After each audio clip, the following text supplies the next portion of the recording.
Maayong buntag sa tanan sa didto sa usod kay naay importante nga katuyuan. Alang ko hatod pod mo school may raming tanan.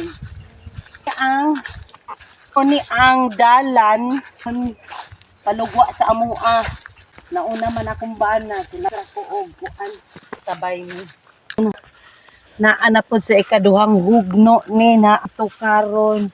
So hangak-hangap ko na pod ko ani for the health. Bason. Kunay jud kaya raman. Dali-dali lagi ta. Walwal jud mo ang dila. So karon mga kabukid maoning overview.